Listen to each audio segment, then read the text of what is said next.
بسم اللہ الرحمن الرحیم. ناظرین السلام علیکم. میں ہوں آپ کا میزبان صابر شاکر. وفاقی دارالحکومت اسلام آباد سے کچھ تازہ ترین اطلاعات اور اہم خبریں آپ سے شیئر کریں. پاکستان میں عید کی تعطیلات چل رہی ہیں, چھٹیاں ہیں. آج عید کا دوسرا دن بھی گزر گیا بخیر وعافیت, اللہ کا شکر ہے. اللہ تعالیٰ آپ سب کو خوشیاں مبارک کرے. اور دوسری جانب خبروں کا سلسلہ آپ کو معلوم ہے جی رکتا نہیں ہے. خبریں خبریں خبریں اور 24 گھنٹے خبریں آتی رہتی ہیں. اور کچھ خبر ایک آدھ خبر میں نے روکی بھی ہوئی تھی تاکہ میں نے کہا آپ ذرا تھوڑا سا ریلیکس ہو جائیں اور اس کے بعد آپ کو یہ خبر سنواتے ہیں. صورتحال یہ ہے کہ ججز کا خط آپ کو معلوم ہے, اسلام آباد ہائی کورٹ کے 6 ججز کا خط, اس پہ ایک ہیئرنگ ہوئی تھی ایک دن کی. 100 موٹو نوٹس لیا گیا تھا, اس پہ ہیئرنگ ہوئی اور اس ہیئرنگ کا حکم نامہ جاری کیا گیا ہے. اور اس حکم نامے میں حسب معمول جسٹس قاضی فائز عیسیٰ صاحب نے بہت ہی مٹی ڈالنے کی کوشش کی گئی ہے. اور نہ صرف مٹی ڈالنے کی کوشش کی ہے بلکہ معاملے کو دبانے کی کوشش کی گئی ہے. اور پوری کی پوری سمیع اللہ کلیم اللہ کے درمیان جو اس دن میچ ہوا, قاضی صاحب کے درمیان اور اٹارنی جنرل کے درمیان جو میچ کھیلا گیا, اس میچ کو انہوں نے پورے کا پورا پروڈیوس کر دیا اس مختصر حکم نامے میں. 16 صفحے کا یہ حکم ہے اور اس میں آرڈر سے پہلے جناب انہوں نے آرڈر جو 3 اپریل کا جو آرڈر ہے ڈیٹ آف ہیئرنگ کا, انہوں نے ایک بیک گراؤنڈ کے نام سے کچھ 12 پیراگرافز لکھے اس کے بیک گراؤنڈ کے طور پہ, اور اس کو حکم نامے کا حصہ بنا دیا گیا جی. اور ان جو 12 پیراگراف ہیں وہ 12 پیراگراف میں سارے کا سارا جو سمیع اللہ کلیم اللہ کے درمیان اس دن سب کچھ ہوتا رہا, اس ساری چیزوں کو انہوں نے رپورٹ کر دیا. اب رپورٹ کر کے مقصد یہ تھا کہ اس میں اپنا بھی ذکر ہے, اپنی اہلیہ کا بھی ذکر ہے, اس میں پچھلے دور کا بھی ذکر ہے, اگلے دور کا بھی ذکر ہے, اٹارنی جنرل صاحب جو کہتے رہے وہ ٹانٹ کرتے رہے وہ بھی ذکر ہے, ساری چیزوں کا اس میں ذکر ہے. یہ 12 پیراگراف میرے سامنے پڑے ہیں, 12 کے 12. اور اس پہ ذرا اب اس کے بعد یہ order in so motto case, اب یہ پہلا ایک آرڈر ہے اس میں بیک گراؤنڈ لکھا ہوا ہے, اور دوسرا ہے order in so motto case.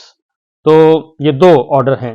جو order in so motto case ہے یہ صرف ہے 2 پیج کا, تقریباً 2 پیج ہیں, اور اس پہ دستخط ہیں تمام ججز کے, چیف جسٹس سمیت. اب ذرا تھوڑا سا آگے بڑھتے ہیں.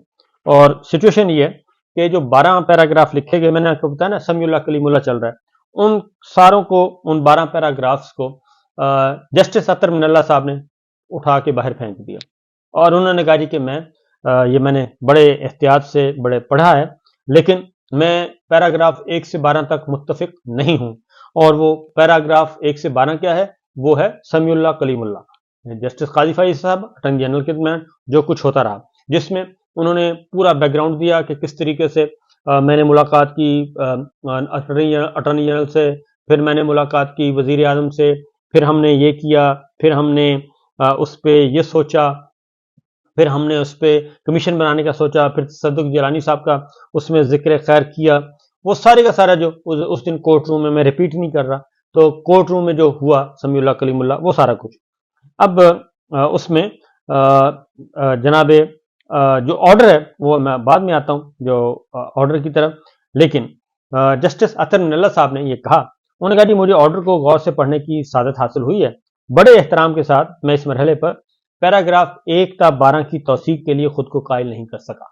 یعنی کہ 1 سے 12 تک جو انہوں نے بیک گراؤنڈ کے طور پہ جو ایک کور کرنے کی کوشش کی, مٹی ڈالنے کی کوشش کی, انہوں نے کہا جی میں آپ سے متفق نہیں ہوں. لہٰذا 1 سے 12 تک پیراگراف جو آرڈر کے نام سے لکھے گئے ہیں, بیک گراؤنڈ لکھا گیا, وہ فارغ کر دیا جسٹس اطہر من اللہ صاحب نے. انہوں نے کہا جی میں یہ اپنے آپ کو مطمئن نہیں قائل نہیں کر سکا. اور یہ کہ کیا وزیر اعظم کو انتظامی عدالتی حکم پہ بلایا جا سکتا ہے یا نہیں. تو انہوں نے کہا جی کہ یہ اور کیا ہمارے مقدمے کے حقائق اور حالات میں خاص طور پہ شکایت کی نوعیت ریاست کی ایگزیکٹو برانچ کی طرف سے کمیشن کی تشکیل کے عمل میں, کیونکہ ایک سوال اٹھایا کہ ہم وزیر اعظم, کیونکہ چیف جسٹس صاحب نے کہا کہ ہم وزیر اعظم کو بلا ہی نہیں سکتے اور اس طرح سے لا منسٹر کو بھی نہیں بلا سکتے, یعنی انہوں نے از خود یہ بات کر دی اور اس پہ وہ ٹھپا لگانا چاہ رہے تھے کہ اس میں ہم نہ بلائیں, جبکہ وزیر اعظم کو بلایا جا سکتا ہے, سب کو بلایا جا سکتا ہے, سوائے پریزیڈنٹ آف پاکستان کو, گورنرز کو, ان کو نہیں بلایا جا سکتا, اور ان کو بلایا جا سکتا ہے. میں یہ بات ذہن میں رکھیے. اور پریزیڈنٹ کو بھی انڈائریکٹ اٹارنی جنرل کے ذریعے بلایا جا سکتا ہے, وہ اپنے وکیل بھیج سکتے ہیں, یہ بات ذہن میں. تو اس پہ ٹھپا لگانے کی کوشش کی جسٹس قاضی فائز صاحب نے کہ وزیر اعظم کو یعنی کہ شہباز شریف صاحب کو نہیں بلایا جا سکتا ریاست کی ایگزیکٹو برانچ کی طرف سے کمیشن کی تشکیل کے عمل میں. تو پاکستان اس کے بعد ہے جی Pakistan commission of inquiry act 2017 کے تحت اس کے عطا کردہ اختیارات عدلیہ کی آزادی کے اصول کی خلاف ورزی کے مرتکب ہوئے اور فل کورٹ کی طرف سے اس پر غور کرنا ابھی باقی ہے. انہوں نے کہا جی کہ جو چیزیں ابھی فل کورٹ نے دیکھنی ہے اس پہ آپ کیوں از خود پہلے سے ہی حکم صادر کر رہے ہیں, پہلے سے ہی فیصلہ سنا رہے ہیں, تو لہٰذا جیسے اسد اللہ صاحب نے وہ فارغ کر دیا. انہوں نے اس عدالت کے بینچ اسلامی جمہوریہ پاکستان کے آرٹیکل 184(3) کے تحت غیر معمولی دائرہ اختیار کا استعمال کرتے ہوئے کمیشنز کی تشکیل کا اختیار پہلے ہی استعمال کر چکے ہیں اور اس لیے یہ سوال بھی اوپن ہے اور فل کورٹ نے اس کیس کا فیصلہ جوڈیشل سائٹ پر کیا. ان تمام سوالات پر فل کورٹ کی طرف سے موجودہ کارروائی پر غور کرنے کا امکان ہے. انہوں نے کہا بالکل یہ معاملہ جب کھلے گا ججز کے خط والا فل کورٹ کے سامنے آئے گا تو اس وقت ڈسکس ہوگا نا, آپ پہلے سے کیوں کر رہے ہیں, کارروائی میں غور کرنے کا امکان ہے اور اس لیے اسی مناسبت کا تقاضا ہے کہ ان مسائل پر تبصرہ کرنے سے خود کو روکوں.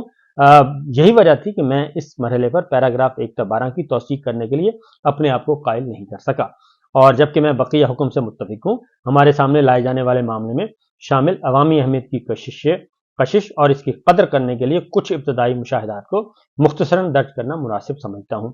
اور انہوں نے کہا کہ ایک آئینی عدالت اسلام آباد ہائی کورٹ کے 6 ججوں نے سپریم کورٹ کی توجہ مبذول کروائی ہے اور عدالتی کارروائیوں میں سنگین مداخلت اور ریاست کی ایگزیکٹو برانچ اور اس کے اعضاء کی طرف سے ججوں کو ڈرایا جانا ہے اور انہوں نے اس طرح کی مداخلت اور دھمکی کی مخصوص مثالیں ریکارڈ کی ہیں. یعنی انہوں نے بتایا کہ جسٹس امر اللہ صاحب بتا رہے ہیں کہ 6 ججز نے ہر چیز کھول کر بیان کرتی ہے اور کہ وہ ہدایت حاصل کرنے پر مجبور ہیں اور انہوں نے اس لیے سپریم جوڈیشل کونسل کو خط لکھا ہے کہ ان کو گائیڈ لائن دی جائیں, ان کو گائیڈ کیا جائے کہ وہ ایسے حالات میں کیا کریں.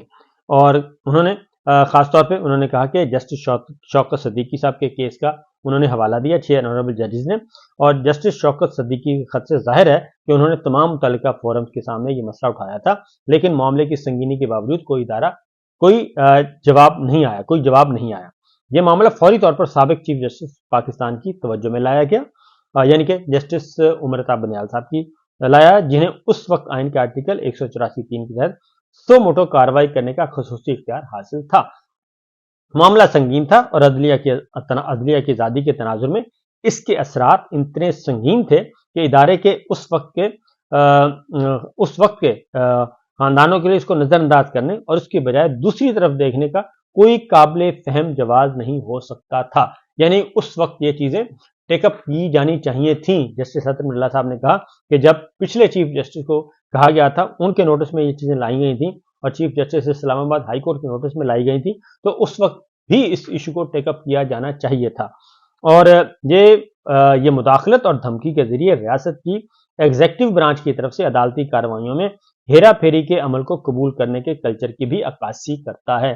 انہوں نے کہا کہ صرف نظر کیا, اگنور کیا, جس کا مطلب تھا کہ یہ جو انٹیلیجنس اداروں کی انٹرفیئرنس ہو رہی تھی اس کو تسلیم کیا جا رہا تھا خاموشی سے. عدالتی کارروائیوں میں مداخلت اور ججوں کو دھمکانے کی انتہائی سنگین کارروائیوں سے متعلق ادارہ جاتی رد عمل کو معقول طور پر ایسے طریقوں, معیارات اور اصولوں کی قبولیت کے طور پر سمجھا جا سکتا تھا اور جس کے عدلیہ کی آزادی کے لیے گہرے اثرات مرتب ہوتے ہیں. اس لیے 6 ججوں کا خط جو ہے وہ ادارہ جاتی عزم کے بارے میں سوال اٹھاتا ہے. یعنی کہ جو سپریم کورٹ آف پاکستان کے نوٹس میں یعنی کہ چیف جسٹس سپریم کورٹ کے نوٹس میں لایا گیا, چیف جسٹس اسلام آباد ہائی کورٹ کے نوٹس میں لایا گیا, تو یہ سوال اٹھا رہا ہے کہ ادارے کے اندر کیا یہ نہیں ہونا چاہیے گا جو توجہ دلائی گئی 6 ججز نے. آئین اور عدلیہ کی آزادی, مداخلت اور دھمکی, جیسا کہ خط میں بتایا گیا ہے بعض کے تعلق سے ساری چیزیں بیان کر دی گئی ہیں. سیاسی طور پر نتیجہ خیز معاملات اور حمایت میں مثالیں موجود ہیں. انہوں نے کہا کہ اٹارنی جنرل نے حوالہ دیا سیاسی انجینئرنگ 2018 میں ایگزیکٹو برانچ کے اعضاء کے ذریعے سیاسی طور پر نتیجہ خیز معاملات میں عدالتی کارروائیوں ہیرا پھیری اور مداخلت کرنے کے لیے جو اٹارنی جنرل صاحب نے شوکت صدیقی صاحب کا حوالہ دیا اور پچھلے حوالے دیے, تو انہوں نے کہا یہ حوالہ دیا تو یہ بات درست ہے لیکن اس کا مطلب یہ نہیں ہے کہ ہم پچھلے حوالوں کی وجہ سے موجودہ جو اس وقت ایشو ہمارے سامنے ہے اس کو ہی ہم اگنور کر دیں. انہوں نے کہا کہ خاص طور پہ انہوں نے کہا کہ اس وقت اور ان کے فیصلوں کو متاثر یا دبایا جا سکتا ہے. اپنی بات کرتے ہیں لیکن انحراف کے کلچر کو قبول کر لیا گیا, یعنی کہ آپ اگنور کرتے جائیں, انحراف کریں, یہ نہیں ہونا چاہیے. اور یہ کہ ادارے کو یہ کہ جس ادارے کو بھی ملوث سمجھا جاتا تھا، سیاسی طور پر مداخلت اور جوڑ توڑ کا رجحان نتیجہ خیز معاملات ایک قابل قبول معمول رہا ہے۔ یعنی کہ جو پولیٹیکل کیسز میں انٹرفیئرنس ہوتی ہے، پسند کے فیصلے لیے جاتے ہیں، تو یہ ایک معمول کا رجحان بن چکا ہے اور یہ درست نہیں ہے۔ ماضی میں عدالت کے بے لوث کردار سے یہ ظاہر ہوتا ہے کہ 76 سال اس رجحان نے پہلی نظر میں کسی اس ایشو کو ٹچ کیا ہے، اور عدلیہ کی آزادی کا اصول ہی یہ ہے کہ جو 6 ججوں نے اپنے خط میں روشنی ڈالی ہے۔ اور انہوں نے کہا کہ یہ جو اگنورنس ہے، انحراف ہے، انحراف کی جو ہے سیاست، یہ گہرے طور پہ جو ہے ادارے کو کمزور کر رہی ہے، اور انہوں نے کہا کہ یہ کسی بھی صورت میں قابل قبول نہیں کہ ان ناقابل قبول طریقوں سے یہ سارے کا سارا سلسلہ چلایا جائے۔ تو یہ جسٹس اطہر من اللہ صاحب، اور انہوں نے یہ بھی کہا کہ اسلام آباد ہائی کورٹ کے 6 ججوں نے آئین کے تحت حلف اٹھائے ہیں، اور اس لیے اس خط میں جو کچھ انہوں نے اجاگر کیا ہے اس کے ساتھ ساکھ اور سچائی منسلک ہے، جب تک کہ اسے مسترد نہ کیا جائے۔ اور انہوں نے وہی کیا جو ہر جج حلف کا پابند ہے جو کر سکتا ہے، آئین اور عدلیہ کی آزادی کو برقرار رکھنے کے لیے۔ آئین اور عدلیہ کی آزادی کو برقرار رکھنے کے لیے سب کچھ کیا گیا۔ سب سے زیادہ عوامی اہمیت کے معاملے کو ریکارڈ پر لانے اور ان کی نیت پر شک کرنے کا کوئی قابل فہم جواز نہیں ہے۔ یعنی کہ ججوں کی نیتوں پہ شک نہ کریں، بلکہ جو سوال اٹھائے گئے ہیں اس پہ بات کریں۔ یہ خط اندرونی ادارہ جاتی خط و کتابت کی نوعیت کا تھا، اور اسے عام کرنا تھا ججوں کے پاس رہنمائی حاصل کرنے کے لیے معقول بنیادیں تھیں۔ جسٹس اطہر من اللہ صاحب نے کہا کہ ان 6 ججز نے ایک وسل بجائی ہے، یعنی کہ اندر جو کچھ ہو رہا ہے اس کے بارے میں وسل بلونگ کا کام کیا ہے اور سٹی بجائی ہے۔ تو اس سٹی بجانے والوں کے طور پر ان کے ساتھ انتہائی احتیاط سے نمٹنا ضروری تھا، کیونکہ وہ سٹی بجا رہے تھے، وہ بتا رہے تھے کہ اندر یہ ہو رہا ہے۔ یعنی کہ مکمل طور پہ اطہر من اللہ صاحب 6 ججز کو سپورٹ کر رہے ہیں ان کے اقدام کو، اور انہوں نے کہا کہ اس ایشو کو بڑے احتیاط سے اس کو ٹیکل کرنا چاہیے، اور عدلیہ کی اندرونی آزادی جو ہے وہ اس وقت سلب ہو چکی ہے اور اس پہ بات کرنی چاہیے، اور ایگزیکٹو کے لیے کمیشن کی تشکیل اور بنیادی طور پر عدلیہ کی آزادی کی خلاف ورزی معاملہ اب فل کورٹ میں زیر سماعت ہے۔ فل کورٹ اس معاملے پر بہت غور کرے گی کہ آیا انکوائری کی ضرورت ہے، اور اگر ایسا ہے تو عدلیہ کی آزادی کے تحفظ کے حوالے سے عدالتی طرف سے انکوائری کی نوعیت کا تعین بھی کیا جائے گا۔ اور ساتھ ہی ساتھ انہوں نے کہا کہ ایئر مارشل عسکر خان کے کیس میں حقائق کے پہلوؤں کا تعین اس عدالت نے بیان حلفی کی بنیاد پر کیا تھا۔ عسکر خان کیس کا حوالہ دے رہے ہیں کہ اس میں بیان حلفی آ گئے تھے اور عدالت نے فیصلہ کیا تھا۔ اس اہم پہلو پر ابھی تک مکمل عدالت نے ان کارروائیوں پر غور کیا ہے۔ جج سخت شکایت کرنے والے ہیں، لیکن انہوں نے مشورہ اور رہنمائی مانگی تھی، اور بہرحال انہوں نے دھمکیوں اور مداخلت کے واقعات کا حوالہ دیا۔ یہ ذمہ داری ریاست اور ایگزیکٹو پر ہے کہ وہ پوری عدالت کو واضح طور پر مطمئن کریں کہ مخصوص سیاسی طور پر نتیجہ خیز معاملات میں عدالتی کارروائیوں میں کوئی مداخلت یا ہیرا پھیری کی کوشش نہیں کی گئی، اور خط میں جس چیز کو ایک مظاہر کے طور پہ اجاگر کیا گیا ہے وہ ان کے ناقابل قبول طریقوں اور اصولوں کو تسلسل معلوم ہوتا ہے، جنہیں گزشتہ 76 برسوں میں قابل قبول بنایا گیا۔ اور اس کے ساتھ ساتھ انہوں نے کہا ججز نے ادارہ جاتی بے حیثی کو اجاگر کیا ہے، اور اٹارنی جنرل نے مخصوص پولیٹیکل انجینئرنگ کا حوالہ دیا ہے۔ اس لیے جسٹس اطہر من اللہ صاحب نے کہا کہ ماضی میں سیاسی طور پر نتیجہ خیز معاملات، جبکہ اس سے ظاہر ہوتا ہے کہ 6 ججوں کا خط کہ یہ آج بھی بلا روک ٹوک جاری ہے۔ مداخلت، ججوں کو دھمکانا، عدلیہ میں مداخلت، یہ سب کچھ آج بھی جاری ہے۔ یہی 6 جج ہمیں بتا رہے ہیں، تو سیاسی طور پر اس چیز کو ہینڈل نہ کیا جائے، بلکہ باقاعدہ طور پر اس کو سیریس لیا جائے۔ اور اس کے ساتھ ساتھ جسٹس اطہر من اللہ صاحب نے کہا کہ جس کارروائی نے بینچ کی طرف سے غیر قانونی طور پر معزول وزیر اعظم ذوالفقار علی بھٹو کو پھانسی کے پھندے تک پہنچایا، وہ عدالتی کارروائیوں میں ہیرا پھیری کی بدترین شکل کا اعتراف ہے۔ یعنی کہ وہ کہہ رہے ہیں کہ ذوالفقار علی بھٹو مرحوم کے معاملے میں تو یہ سپریم کورٹ تسلیم کر چکی ہے کہ عدالت نے ایک غلط کام کیا تھا، عدالت نے غلط فیصلہ دیا، وہ ایک بدترین مثال ہے۔ اس لیے یہ 6 ججز کے خط کو سیریس لیا جائے۔ ایئر مارشل عسکر خان کا کیس مداخلت کی حد تک دکھانے کے لیے کافی ہے۔